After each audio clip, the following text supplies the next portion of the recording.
Glória a Deus. Vamos continuar com o que nós temos meditado aqui nas quintas-feiras. Semeadura profética perfeita. Em Lucas capítulo 5, eu vou ler com vocês, se puder acompanhar, do versículo 1 até o 6, tá bom? E aconteceu que, apertando a multidão para ouvir a palavra de Deus, estava ele junto ao lago de Genezaré. E viu estar 2 barcos junto à praia do lago, e os pescadores, havendo descido deles, estavam lavando as redes. E entrando num dos barcos, que era de Simão, pediu-lhe que afastasse um pouco na terra. E assentando, ensinava do barco a multidão. E quando acabou de falar, disse a Simão: faze-te ao mar alto, e lançai as vossas redes para pescar. E respondendo-lhe Simão, disse-lhe: mestre, havendo trabalhado toda a noite, nada apanhamos, mas porque mandas, sob a tua palavra, lançarei a rede. E fazendo assim, colheram tanta quantidade de peixes, que rompia-se-lhe a rede. Sente, por favor, queridos irmãos. Amados, nós vemos então que a nossa vida cristã, ela é um aprendizado contínuo e pode ser crescente. O Senhor começa uma obra no nosso coração, vem habitar no nosso coração, e Ele é poderoso para cumprir, para completar, para terminar o que Ele começou. Começou uma obra no nosso coração. E à medida que nós vamos conhecendo a verdade vai nos libertando. Como a verdade é uma pessoa, a gente vai se relacionando com o Senhor, essa verdade ela vai sendo conhecida aos poucos. Porque não é um conhecimento religioso, teórico, é um conhecimento que vem pelo relacionamento. Você vai conhecendo o Senhor e vai conhecendo a palavra. O Senhor nós conhecemos através da oração, a palavra, a comunhão com os irmãos. E aí o que vai acontecendo, irmãos? À medida que nós vamos conhecendo o Senhor e vamos tendo experiência com Ele, a nossa fé vai ficando esclarecida. A nossa fé vai ficando baseada no que está escrito. Pedro aqui passou a noite toda e não pescou nada.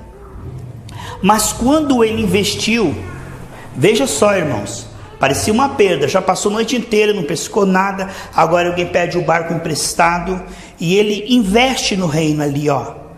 Jesus fica no barco dele, irmãos, por um tempo, e ele ali ouvindo a palavra. Logo que Jesus termina a mensagem, Jesus fala: agora pegue esse barco e vamos lá no mar alto. E Pedro disse: mas eu tentei, eu sou pescador experiente, não pesquei nada, mas já que o senhor está falando, então veja, irmãos, às vezes nós temos uma vida tão corrida, uma vida tão, com tantas coisas, que a gente nem para alimentar nossa alma, nosso espírito, a gente não investe, como Pedro aqui, ó, teve um dia, uma noite corrida, não pescou nada, mas ele parou. Aquele tempo que ele ficou com o Senhor Jesus Cristo, não foi perda. Jesus disse para Marta assim: Marta, você está tão afadigada, tão distraída com tantas coisas. Maria está sentada aqui atenta à palavra de Deus. Isso ela não vai perder nunca. Esse tempo que Pedro investiu em Jesus não foi perdido. Porque esse tempo, depois disto, ele teve uma pesca extraordinária.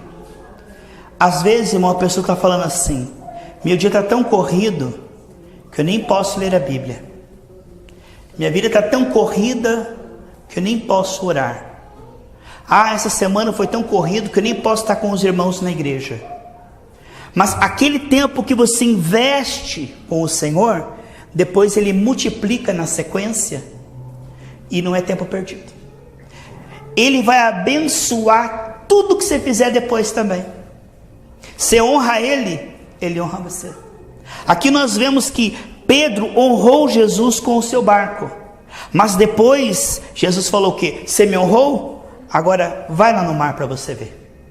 Que diferença, irmãos. Ele foi no mesmo mar que ele tinha ido, não pescado nada. Mas dessa vez ele foi. O Senhor Jesus foi junto. E ele pescou muito. Isso significa, irmãos, que sem Jesus tudo que nós fazemos dá errado. Mas aquilo que nós fazemos alimentando a nossa fé. Irmãos, cada dia que nós não alimentamos a nossa fé, a gente retrocede. Nosso coração fica mais cego, mais preocupado, mais insensível, endurecido pelo pecado. Então o que acontece? O que a gente vê muitas vezes, irmãos, é que o inimigo lucra muito Quando nós não colocamos a nossa comunhão diária com o Senhor como prioridade, aí a nossa fé, ela não avança. Vamos dar um exemplo, irmão. Você vem num culto, se ouve uma palavra dizendo que você é mais que vencedor, que Deus está com você, ali a tua fé é ativada, ela é fortalecida, ela é alimentada, ela é vitaminada. Mas quando você sai da igreja, irmãos, é batalha, é perseguição, é luta, é a sua carne, é circunstâncias dizendo o contrário. É uma guerra. Aí, se você não tem uma vida com Deus de qualidade, você acaba ouvindo mais a preocupação, o mal que te fizeram, você fica magoado, distraído com as coisas deste mundo. Então hoje o que nós vemos é o quê? Muitas pessoas, irmãos, elas têm um relacionamento com o Senhor muito pequeno, por isso a fé delas não é esclarecida. Elas não têm pegado firme, então a fé delas não é uma fé viva, aonde o Senhor possa confirmar. Ela pode até dizer em nome de Jesus, mas não acontece nada, porque o coração dela não está cheio da palavra. À medida que você vai se enchendo da palavra, a virtude, a graça do Senhor vai entrando no seu coração. Quando você fala, tem virtude, porque a virtude está onde? Está na palavra. Você enche o seu coração com a palavra, quando você for falar, sai virtude junto com a tua voz. Então hoje, queridos irmãos, quero incentivar vocês. Nós não podemos semear se nós não estivermos cheios da palavra. Isso não vai funcionar. Hoje o que nós vemos é o que, queridos? Preste bem atenção para você ver. Hoje o que nós vemos é o que? Pessoas que como Pedro estão assim. Puxa, preciso pagar minhas contas, olha só. Passei a noite toda, não pesquei nada. Fica ansioso, fica nervoso. Mas até briga com a esposa, está muito concentrado nos problemas, né? Desde a queda o homem não tem fé. Quando eu estou vendo o problema, eu não tenho fé. Eu posso até orar, mas se eu oro ansioso, oro preocupado, aquilo ali não é uma oração da fé. Agora, a palavra de Deus, ela tem um mistério, mas tem um milagre. Você viu o que Jesus fez com Pedro? Olha, depois da pregação da palavra do Senhor, Pedro, que era um homem que passou a noite inteira e não pescou nada, depois da palavra, depois de ouvir a palavra, ele foi ao mesmo rio e conseguiu o resultado. Qual é o medo do inimigo, irmãos? É que você se encha da palavra. A Bíblia diz, habite em vós abundantemente a palavra. Ele não teme nada, mas ele sabe o poder da palavra. Por isso ele diz, só hoje não leia a Bíblia. Só essa semana não vá junto com teus irmãos lá congregar. Só por uns dias, não precisa orar. E o que acontece com as pessoas? Elas não são constantes, não são firmes. E acabam tendo o que? Uma fé anêmica. Não é o teu caso, amém? Uma fé, irmãos, que na hora da morte, irmão, vai dizer, meu Deus, desesperado. Mas nunca conheceu a Deus. Nunca se entregou a Deus, nunca se arrependeu dos seus pecados. Às vezes até foi no culto, mas ali para buscar uma bênção, uma coisinha, mas não foi para se entregar, para se arrepender, para se converter. Porque hoje, a proposta de muitos púlpitos, não é levar o povo para o céu, não é transformar a alma do homem, mas é apenas ficar distraindo entretenimento ou bênçãos. Mas o que nós mais precisamos, sem dúvida, é fazer como Pedro. Olha, você já pensou, irmão? Depois de você, que é pai de família, que tem responsabilidade, passar a noite inteira e não pescar nada, chegar em casa e dizer que chegou sem nenhum dinheiro, aí está ali lavando a rede, e Jesus fala, empresta teu barco que eu vou pregar. Você ali coração a mil, endividado, com problema, e Jesus ali pregando. Irmãos, olha o que a pregação faz se você dá ouvidos à pregação. Nós vemos que depois Pedro diz, já que você falou, Jesus, a minha fé está baseada no que o Senhor falou. Porque uma fé verdadeira, irmão, não pode ser uma fé assim. Hoje, as pessoas são muito emotivas, são muito ingênuas. Irmão, a pessoa chega na igreja, o pastor fala assim, um anjo me falou, o povo embarca. Mas a nossa fé não pode estar no pastor, em anjo, opinião de pastor, no que o pastor acha. Não, irmão, isso é areia movediça. Isso é perigoso. Vamos ser como o crente de Bereia. Só vale se tiver escrito. Uma fé baseada na rocha. Porque se o pastor estiver enganado, todo mundo cego e cego vão cair na cova, né, irmãos? Aí hoje o pastor fala assim: irmãos, eu tive um sonho. Irmãos, eu tive um sonho que um anjo me falou que vocês vão pegar um envelope e colocar R$91, que é o Salmo do Livramento, o Salmo 91. O anjo me falou, irmão, que você vai colocar R$91. Eu vou subir um monte, como se a oração no monte, no quarto, na esquina, em qualquer lugar, não altera nada, absolutamente nada. Não é o lugar, é o coração da pessoa. Tem pessoa que é meio mística. Se ela orar no monte vai acontecer, se ela orar em casa não vai acontecer. Isso é uma coisa que está fora da palavra. Lá em João 3 Jesus falou: não é no monte, aqui não é ali, você vai buscar o Pai em espírito e verdade. Lá em João 4, 23, 24. Aí o pastor fala: vocês trazem o R$91. O povo traz ou não traz, irmão? O povo traz. Parece, irmão, uma pessoa que vai na feiticeira e ela fala: você traz aqui 3 velas vermelhas, você traz aqui não sei o que lá, você traz uma galinha, você traz isso. O povo traz ou não traz, irmão? O povo é muito ingênuo, irmãos. Por que nós somos comparados a ovelhas? Porque é muito fácil enganar as pessoas, irmãos. Só se nós formos cheios do Espírito Santo para escapar. A Bíblia diz que eles farão sinais que, se possível, enganaria até os próprios escolhidos.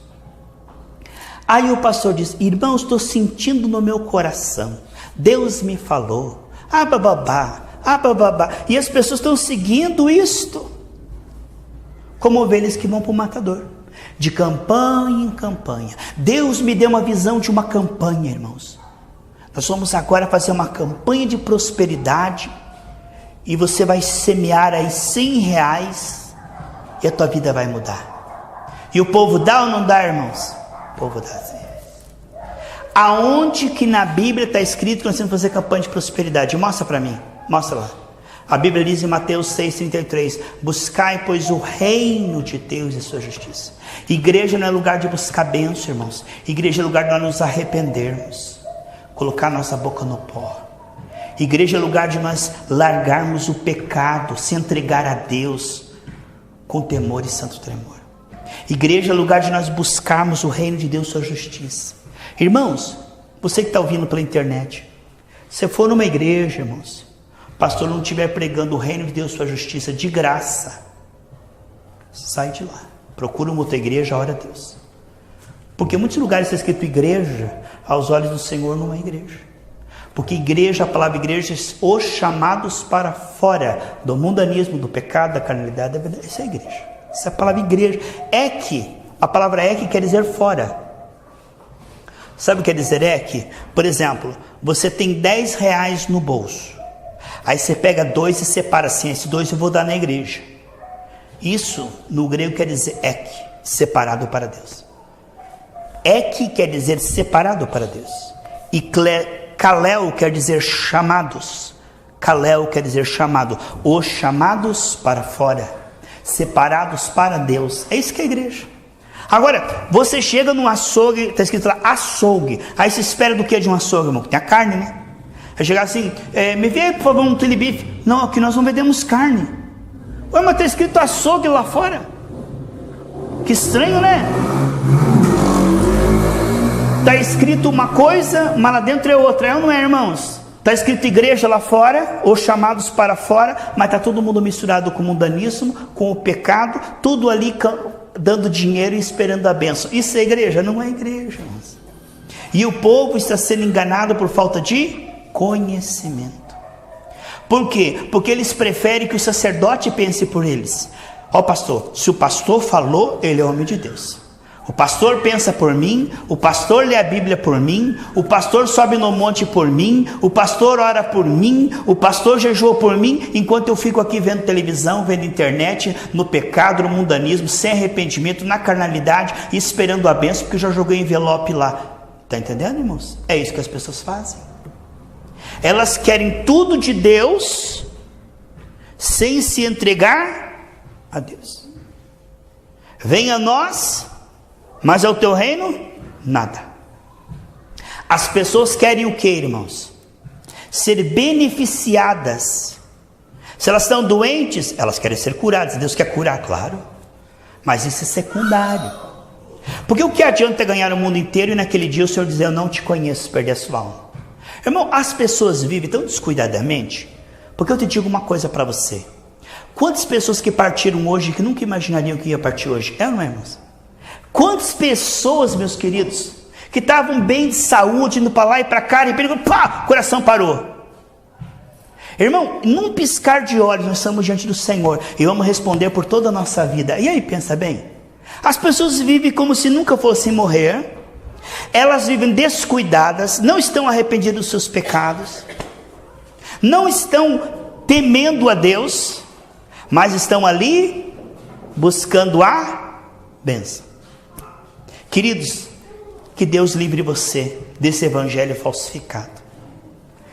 Olha, quando você chegar numa igreja, diga assim, Senhor, me dá discernimento dos espíritos, porque nem sempre, irmão, Satanás vem com tridente e com chifre, assim, não, a Bíblia diz que os pastores de Satanás, os ministros de Satanás, eles se transfiguram em anjo de luz, então eles falam bonito, parece que eles pregam melhor do que nós, e pregam mesmo, eles conhecem bem a Bíblia, e blá blá blá, e falam coisas aqui, tudo com o interesse do que, irmão?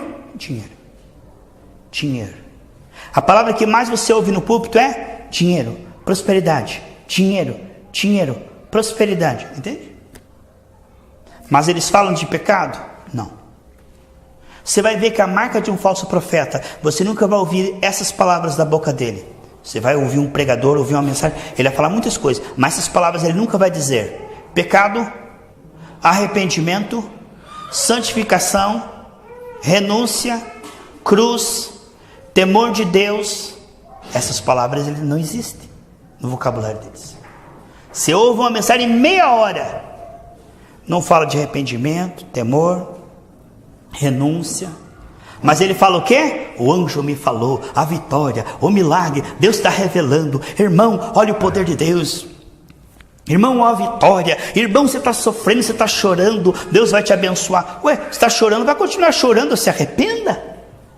Parece que Deus está com dó do pecador, você está chorando, aí aquele cântico, né? Meu irmão, você está chorando, Jesus está dizendo que a vitória está chegando. Mentira, está chorando, vai continuar chorando, se não se arrepender, vai chorando até o inferno, e lá no inferno vai chorar também, porque não é o choro, é o arrependimento. Às vezes, irmão, nós vemos aí pregações e louvores que ficam o quê? Alisando o desconcertado, dando promessa ao desconcertado.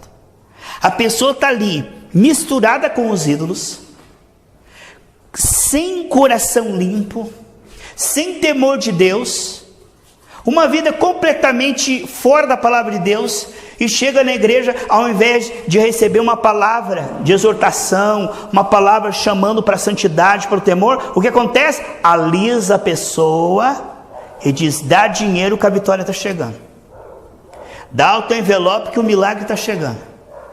E o povo gosta dessa mensagem, irmão. Alisa o irmão e a irmã.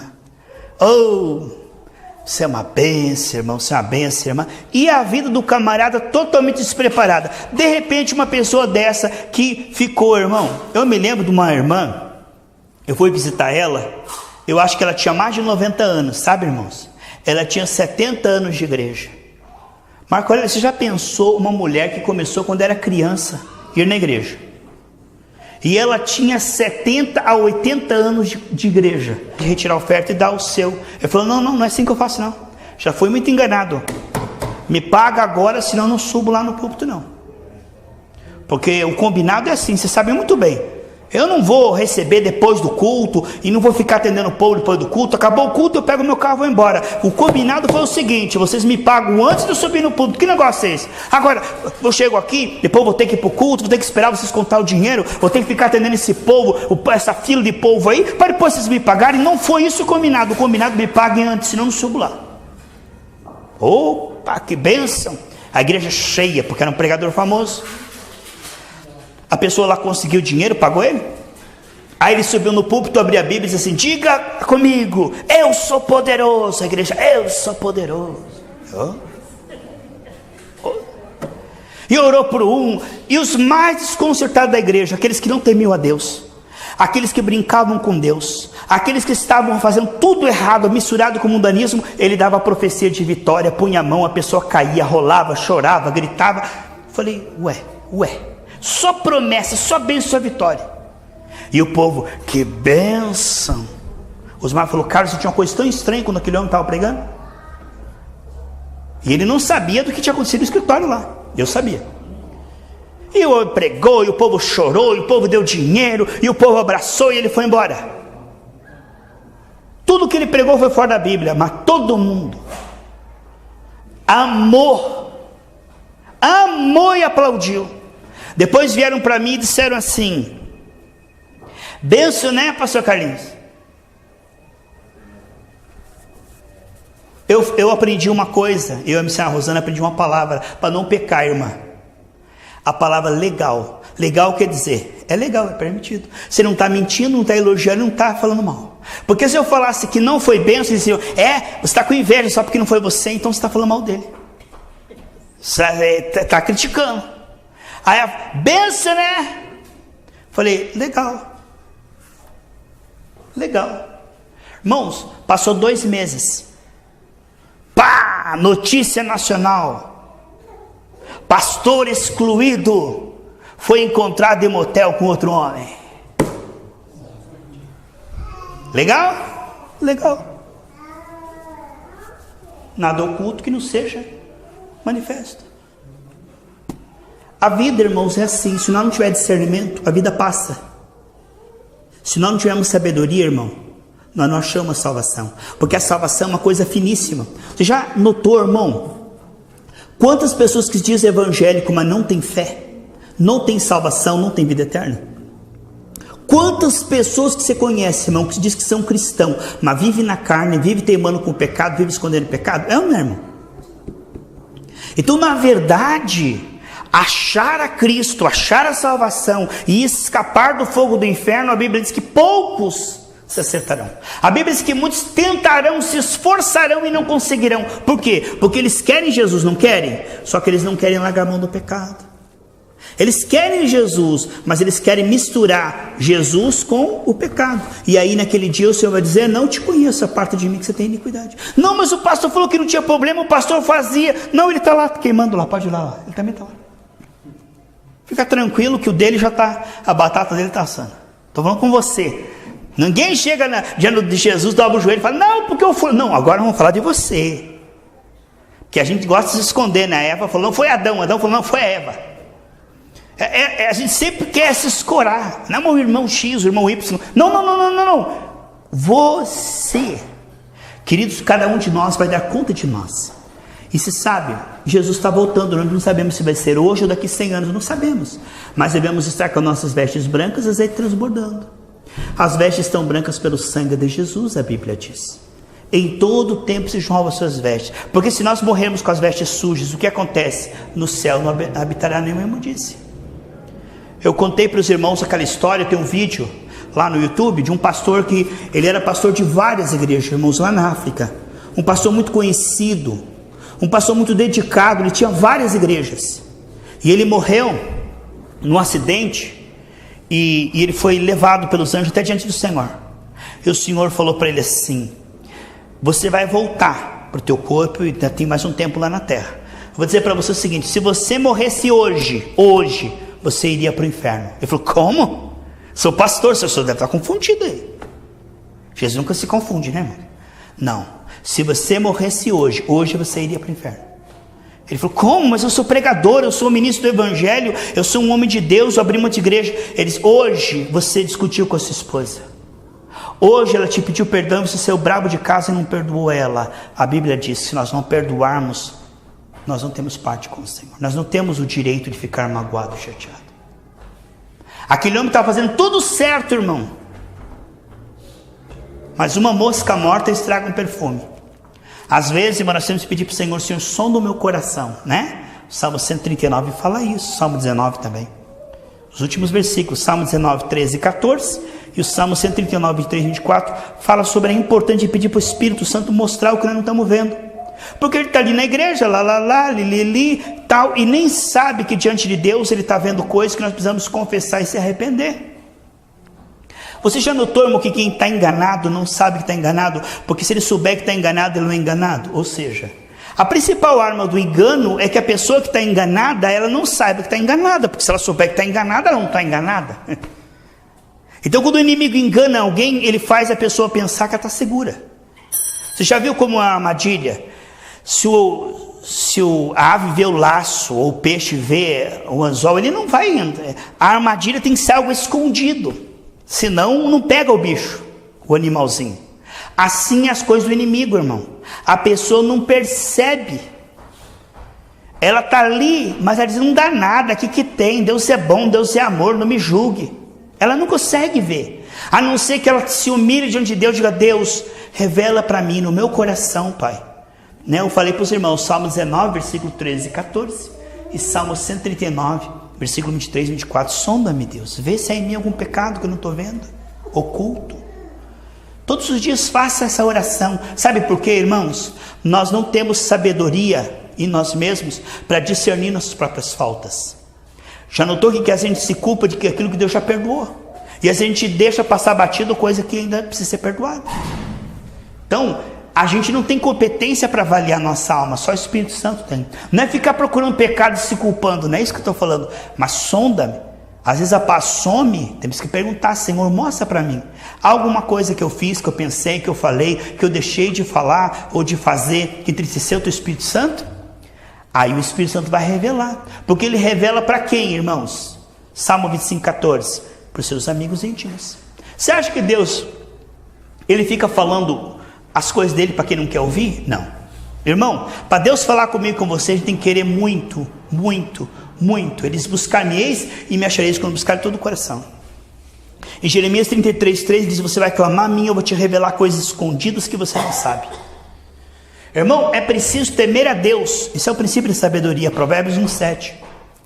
Para Deus revelar para nós o que nós não estamos vendo. Porque muitas vezes, irmão, a gente está fazendo coisas que entristecem o Espírito, ou não fazendo coisas que entristecem o Espírito, e não estamos percebendo. Você já notou, irmão, se você fizesse uma pesquisa, pegasse um caderninho, fosse lá no inferno, e perguntasse para as pessoas, você estava enganada? Eu estava enganada. Elas estavam enganadas, irmão. Todos que estão no inferno, irmãos, foram enganados pelo capeta. Todos que estão no inferno. Não foram lá, eu quero ir para o inferno, eu vou para o inferno porque eu gosto do inferno. Não. Eles estavam enganados. Eles pensavam que estavam vivendo. Lembra da parábola do rico e do Lázaro, irmãos? Já leram? O homem estava lá no palácio, numa boa, o mendigo estava lá, pedia as contas, não dava nada, e de repente, morre o homem. Ele cai no inferno e diz, ai, o que eu estou fazendo aqui? Irmãos, eu digo isso para você, para gerar medo em você? Não. Culpa? Não. Mas temor, arrependimentos, seriedade. Irmãos, tudo que você faz meia boca dá certo? Não dá. Você pegar um emprego assim, irmão, fizer meia boca, o patrão manda embora, não manda? Assim hoje em dia, se você sair, tem mais 3 para trabalhar com a metade do teu salário. Hoje em dia o mercado está tão competitivo, irmão, que se você fizer um trabalho mal feito, se fizer uma coisa mal feita, o patrão tem uma ficha de 4, 5 pessoas para fazer metade do preço que você está ganhando. Tem uma fila de pessoas querendo ter emprego. Então assim são as coisas espirituais. Se nós não fizermos as coisas com dedicação, de coração, a gente de meia boca, o morno, Deus vai vomitar. Nada que é meia boca presta, irmão. Servir ao Senhor de todo o coração. Amarás o Senhor teu Deus de todo o coração. Servir ao Senhor com alegria. Buscai ao Senhor e a sua face. Então nós precisamos pedir, Senhor, me dá um coração dedicado. A Bíblia diz assim, que todos correm, aqui nessa terra é assim, e só um leva o prêmio. As pessoas desse mundo, eles correm para competir, por medalha, correm por causa de troféu. Assim são as pessoas mundanas. As pessoas desse mundo correm por uma coroa de louro, mas a nossa corrida, ela é espiritual. É contra a carne, o mundo, o diabo, a preguiça. A nossa jornada, a nossa corrida não é contra o nosso irmão. Não é eu correr contra você e ganhar de você, dizer, eu corri mais rápido que você, eu sou campeão, eu sou o cara. Isso não é espiritual, isso é obra da carne. A obra do Espírito é nós vencermos a nossa carne. Vencemos o pecado. A nossa corrida é para chegar diante de Deus com as vestes limpas e azeite transbordando. Guarda essa palavra no seu coração e diga: Deus, me ajude. Me ajude, Senhor, eu não ser um crente enganado, eu não ser um morno, eu não ser uma pessoa desqualificada, reprovada, mas que eu seja uma pessoa cheia do Espírito Santo. Que naquele dia, quando eu chegar na tua face, o Senhor me conheça. Já pensou se eu dizer: eu não te conheço? Irmãos, que nós possamos ser conhecidos do Senhor. Agora imagine no mundo, irmãos, o mundo inteiro. Você pode imaginar o mundo inteiro? Deus olhou e conheceu Noé. Deus conheceu Moisés, Deus conheceu Daniel. Irmãos, são poucos. A grande maioria, é estranhos para Deus. Estrangeiros. Para Deus conhecer você, é abrir o seu coração, santificar o seu coração, habitar no seu coração. Porque Deus conhece o coração que se abre, se converte, e a Bíblia diz: aquele que perseverar até o fim será salvo. Deus conhece o coração que ele habita, e que ele limpa, e que ele mora. De fora ele não conhece, ele conhece de dentro. O nosso coração, ele tem uma tramela, uma tranca para o lado de dentro. Só nós podemos abrir. Deus, ele não mete o pé na porta. Por isso que ele diz naquele dia: aparta-te de mim que eu não te conheço. Porque nós temos que abrir o nosso coração todos os dias, né, irmãos? Que se abre a janela. Sabe aquele tempo que está muito mofado assim, que muita chuva, muita umidade, não bate sol, aí a casa começa a ficar cheia de musgo verde, cheio de fungo, cheio de ácaro. Se abre a janela para o sol entrar, para o vento entrar, ou não é, irmão? Assim é o nosso coração. Precisamos abrir o nosso coração para Deus fazer uma faxina, tirar toda a amargura, todo o medo, toda a preocupação, toda a ansiedade, toda a fofoca, toda a impureza, toda a carnalidade, toda a preguiça. Ele limpar o nosso coração pelo sangue de Jesus. Todos os dias, irmãos, nós precisamos de limpeza. Assim como o nosso corpo todos os dias precisa de um banho, é ou não é, irmão? Ficar uns 3 ou 4 dias sem tomar banho, a pessoa nem chega perto, né? Agora imagine ficar 3 ou 4 dias sem se arrepender, sem se converter. Tem gente, irmão, que é tão bonzinho aos seus próprios olhos que já está há 5 anos sem se arrepender. Imagine 5 anos sem lavar o seu coração. 5 anos que aquilo está errado. Eu confesso, ele pecou. Está sempre olhando o defeito do outro. Mas que nós possamos sair do culto aqui limpos nessa noite pelo sangue de Jesus. Que nós possamos sair dessa noite dizendo: Senhor, se o Senhor vier hoje, que o Senhor me pegue preparado. Que o Senhor me pegue cheio do Espírito Santo, fazendo o bem. Ao invés de julgando as pessoas, orando por elas, intercedendo, jejuando por elas. Ao invés de fazendo coisas que desagradam o Senhor, que o Senhor me pegue meditando na sua palavra, evangelizando, intercedendo. Ao invés de ficar ouvindo música do mundo, ouvindo filmes violentos, esportes competitivos, você está ali alimentando-se na palavra de Deus, com louvores na sua casa, ouvindo a palavra de Deus. Amém, queridos? A águia não come carne podre, só carne fresca. Você não é urubu come carniça, mas a águia só come carne fresca. Nós somos dos céus, nós não nos alimentamos de coisas podres, mas só daquilo que vem do céu, da palavra de Deus. Vamos orar juntos em nome de Jesus.